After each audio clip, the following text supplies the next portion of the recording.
I always knew there was something special about Buddy. He wasn't just my dog. He was my protector, my shadow, my constant companion. Ever since I brought him home as a pup, there was a bond between us that ran deeper than anything I'd experienced before. He seemed to understand things I couldn't put into words. Sometimes I'd catch him watching me with those deep, intelligent eyes, like he was studying me, trying to decode something I wasn't even aware of yet. It was a quiet Thursday morning in late September when everything started. The air was just beginning to cool down, and the leaves were flirting with shades of orange and gold. I had just made myself a cup of coffee and sat down at the kitchen table, scrolling through my emails, when I noticed Buddy acting strange. Usually mornings were his lazy time. He'd sprawl out by the sliding glass door in the sun, half snoring, half dozing, without a care in the world. But not today. Today, he was restless. He paced back and forth from the kitchen to the hallway, his claws clicking softly against the tile floor. Then, he circled the table where I sat, nudging my arm every few seconds. At first, I thought he wanted to go outside, so I opened the back door. He walked to the edge of the porch, sniffed the air, then turned back around, and came inside. That wasn't it. "Buddy, what's up, boy?" I asked, setting my mug down and kneeling beside him. He whined, a low sound from deep in his chest, and looked directly into my eyes. There was something urgent in his stare. Not fear exactly, more like concern. Then he turned and trotted down the hallway, stopping halfway and glancing back at me. When I didn't follow, he barked. Once, sharp and insistent. All right, I'm coming," I said, half laughing, half confused. He led me to the bathroom. Not the main one I used every day, but the smaller one near the guest room. I hardly ever went in there. He sat down right outside the door and stared at it, whining again, then glanced back at me.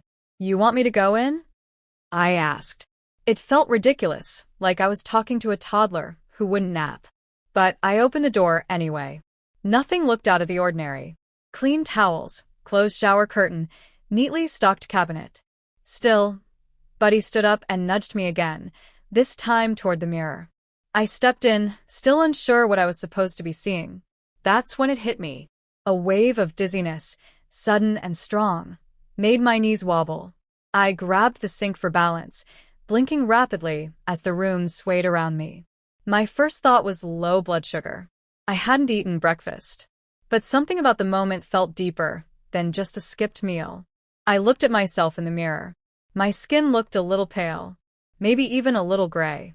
I pressed my hand to my forehead, no fever. Still, something felt off.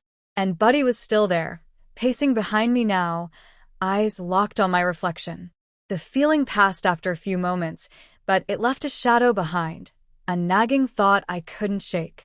I made myself a quick breakfast, fed Buddy, and tried to forget about it. But he didn't settle. The rest of the day, he followed me everywhere I went, never letting me out of his sight. At night, instead of curling up at the foot of the bed, he laid beside me, his head on the mattress, his eyes watching me until I drifted off. The next morning, I called and scheduled a doctor's appointment. Just a checkup, I told myself. Probably nothing. But Buddy's behavior was so out of character, I figured it couldn't hurt to get looked at. A few days later, I sat in the brightly lit exam room, that faint paper crinkling under me, tapping my fingers on the table as the doctor reviewed my blood work. He was quiet longer than I liked. Finally, he turned around, expression gentle but serious. "Zach," he said, "that's my name, Zach Turner. Some of your results are concerning. There's an abnormality we need to look into right away." He paused, then added, "You're showing early markers of lymphoma. But the good news is it's early.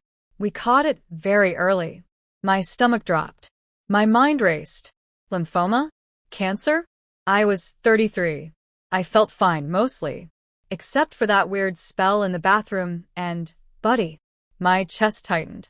I thought of Buddy, still sitting out in the truck, waiting for me.